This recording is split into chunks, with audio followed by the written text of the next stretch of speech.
VOA's Mike O'Sullivan reports. A wide-ranging debate overshadowed by news the President and First Lady. Trump's response to the virus has been disastrous, said Harris. American people have witnessed what is the greatest failure of any presidential administration in the history of our country. Not so, said Pence, who noted Trump limited travel from China, epicenter of the virus, slowing its spread in late January. And again, the American people deserve to know Joe Biden opposed President Trump's decision to suspend all travel from China. The pandemic has left the economy struggling, but Harris said the problem started before the virus struck. Because of a so-called trade war with China, America lost 300,000 manufacturing jobs. Pence lost the China. Joe Biden never fought it. Joe Biden has been a cheerleader for communist China over the last several decades. An issue for both sides is Trump's nomination of conservative Judge Amy Coney Barrett to fill the Supreme Court seat left vacant by the death of Justice Ruth Bader Ginsburg. The job of vice presidential candidates stakes that will harm their running mates, says a political scientist. And I think that they largely harm. Now, Vice President Pence is in a different position because he's part of the incumbent administration. And so he has to answer for the failures and the successes of the Trump administration. Another analyst says this debate was especially important in this election. People don't vote for vice presidents, they vote for presidents. But this year it's different. You have the oldest candidates ever. You've got one candidate who is the incumbent, the president, who's been diagnosed with a really serious disease. And either vice presidential candidate must be ready to assume the role of president if the president dies in office or is unable to fill his duties. It's a somber responsibility on the minds of many voters who are already casting ballots and early voting in some states. Mike O'Sullivan, VOA News, Los Angeles.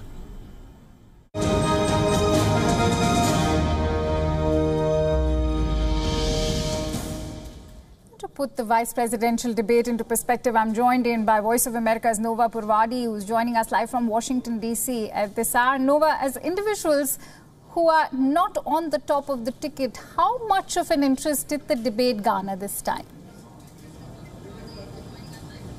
Well, the analysts that we interviewed in our previous report did say people don't vote for vice presidents, but they vote for presidents. Nevertheless, there's always some interest in the running mate, who, as we also noted, could be top of the ticket should anything happen. Now, let's see the numbers here. According to Nielsen ratings, the number of viewers for the vice presidential debate on Wednesday night was over 57 million viewers. This is for a vice presidential debate. As a comparison, for the 2016 election, the debate between Tim Kaine and Mike Pence was only watched relatively lower number of 37 million people. Now, of course, the presidential debates always get more attention.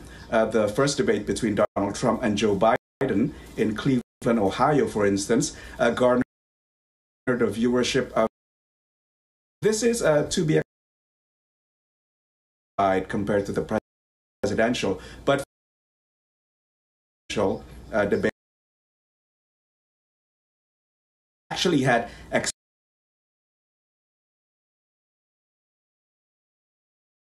and Joe Biden 70 million.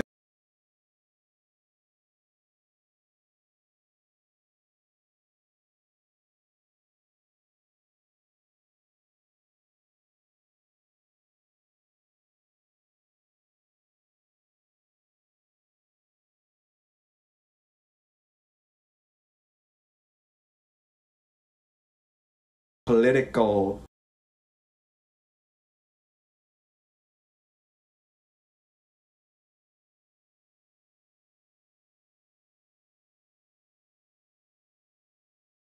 does not take it, don't actually watch from the major channel.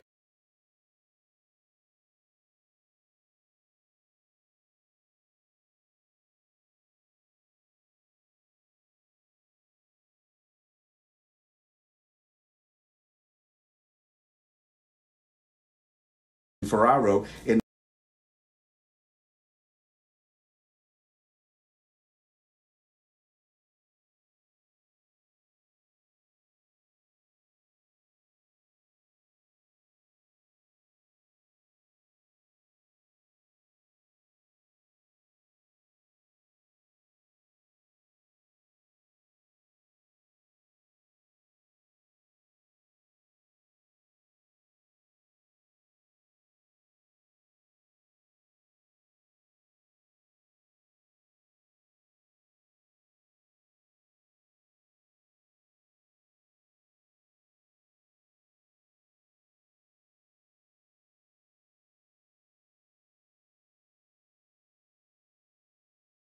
the vice presidential debate. Why so?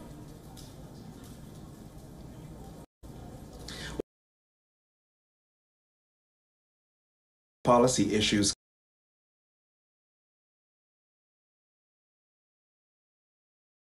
Climate change and pandemic.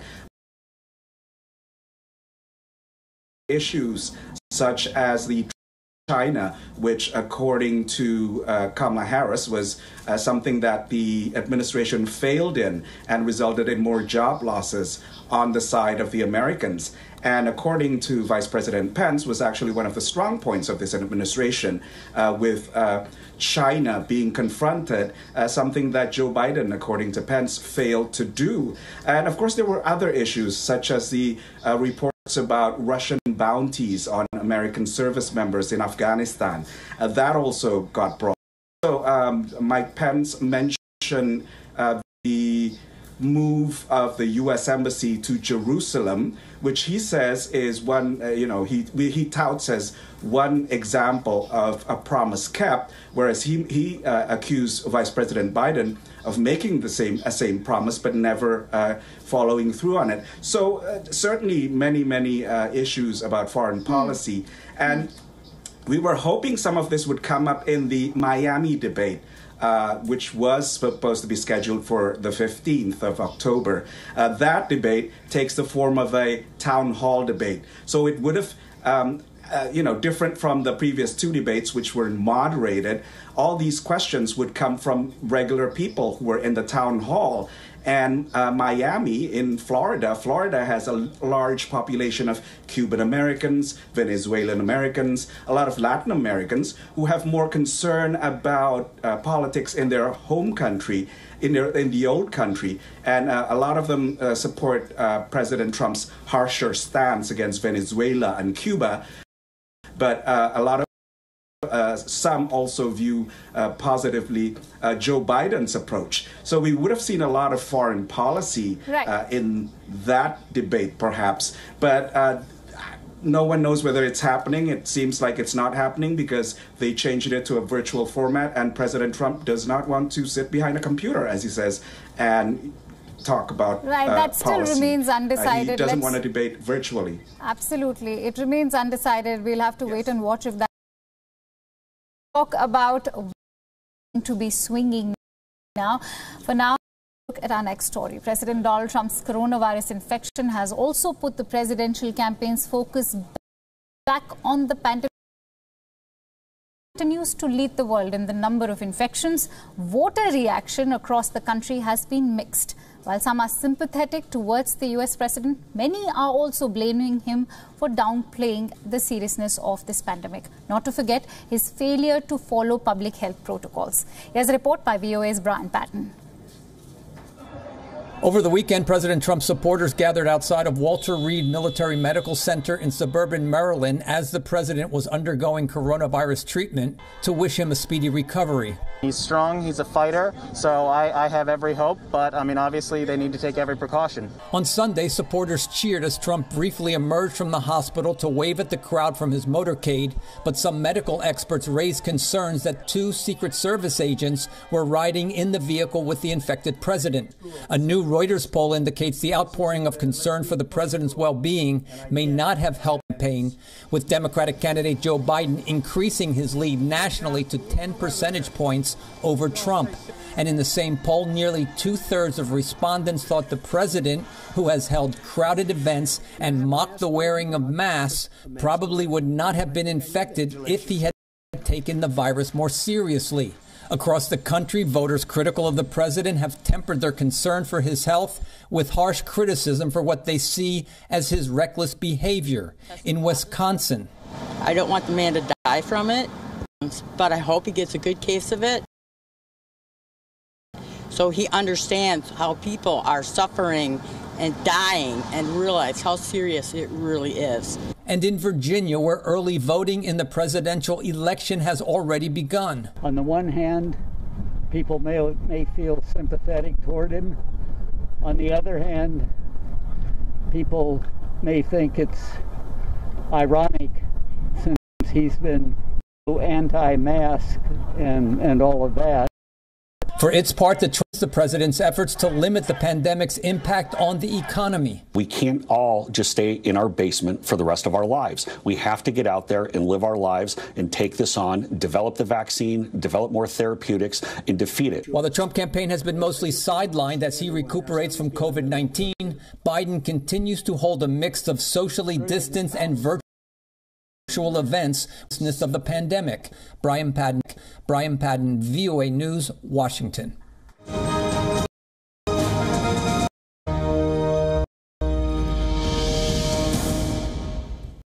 So for more on the issues which could possibly influence the US voters in November, let's go back to Voice of America, who's joining us live from Washington, D.C. Nova, the countdown has begun and we're just weeks to go for the election. Are we seeing any shift for either candidate?